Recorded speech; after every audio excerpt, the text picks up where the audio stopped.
Hello everyone and welcome back to Monsters of the Past Revisited. So, I already talked about sauropods, the long-necked lizards with the big tails.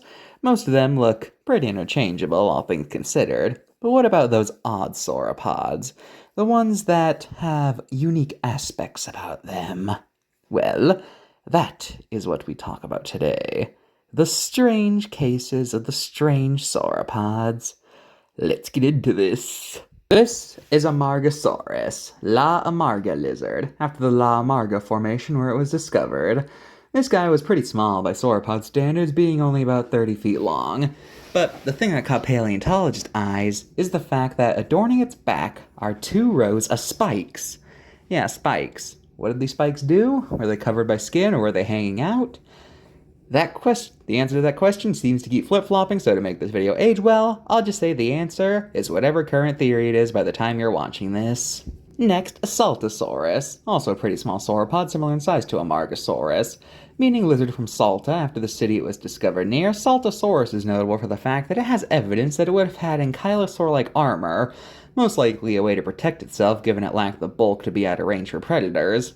Oh yeah, and we've also found their eggs. That's cool. Junosaurus, meaning lizard from Sichuan, was a small Chinese sauropod of a twist, for you see, its tail had clubs on it. That was topped with spikes. Interesting, isn't it? Guess what? It wasn't the only one that had a club tail, because there was also Mamenchisaurus. Possibly. Which could have also had a tail club, maybe, possibly, but let's be real. The most fascinating part about Mamenchisaur, the fact that it was just randomly in Jurassic Park 2 for no reason. Oh, and they're also what's known as a wastebasket taxon, aka a lot of fossils get assigned to them without concrete evidence and eventually causes people to realize, okay, I think we have too many of these things and we can't even be sure if they're actually from the same animal or not. So yeah, Mamenchisaurus possibly had a tail club, and also, it's a wastebasket taxon. That's like a death sentence for a dinosaur right there. But if we want to talk about really strange sauropods, we gotta go back to the Triassic of the earliest ones. If you're an older member of my audience, you might remember hearing the term prosauropod in books, but that term is kind of frowned upon nowadays. Anyway, these guys are the granddaddies of the Brachiosaur, Apatosaurus, Brontosaurus, whatever. The most famous of these beta sauropods is Plateosaurus. These guys were the fifth dinosaur described, and they're a very common find, as there's over 100 known specimens of them. The Plateosaurus for the longest time was thought to be a quadruped that could rear up on its hind legs, but further study discovered that they were definitely entirely bipedal. We also have Moosaurus, mouse lizard. You might wonder why a 20-foot long creature is called a mouse lizard. That's because the first fossils discovered of it were the babies, and they were some of the smallest dinosaur fossils ever discovered, hence why they're called the mouse dinosaur. Now, as far as I can tell, these babies were never thought to be the adults, but still, they were the first discovered, so they got a tiny name. Next up, Eoraptor. Now I know what you're thinking. What are we talking about these guys for? That's clearly a theropod. It's been agreed by most scientists that they were definitely basal sauropods instead of theropods. Why is there a confusion? Well, that's because Eoraptor is one of the earliest known dinosaurs in existence, and definitely one of the earliest sauropods. So as such, it still has basal traits of the dinosaurian ancestors. Remember, theropods and sauropods had common ancestry, so it makes sense that their earliest members would look similar to one another, with beta theropods looking like sauropods and beta theropods looking like beta sauropods and things like that. Eventually, after the Triassic, these basal sauropods would become quadrupeds and become the biggest creatures on the land. Yeah. Card time. Paramargosaurus, first of all, nostrils are on the forehead. Nice. It also says they were contemporary of Giganotosaurus, which it was not. And they notably kind of compromise with the spine debate, since it has both spines and a sail.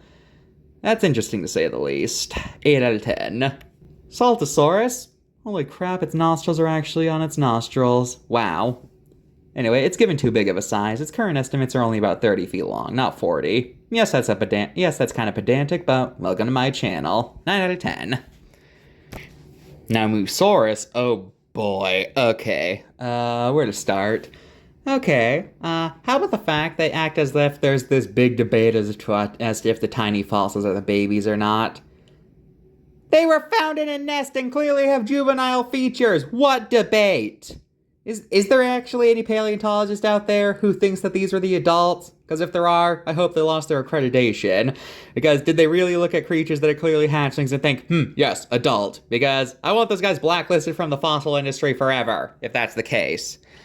Also, the card treats it like the direct ancestor of all sauropods, when most scientists don't like calling things definitively the ancestor of another animal, so, yeah.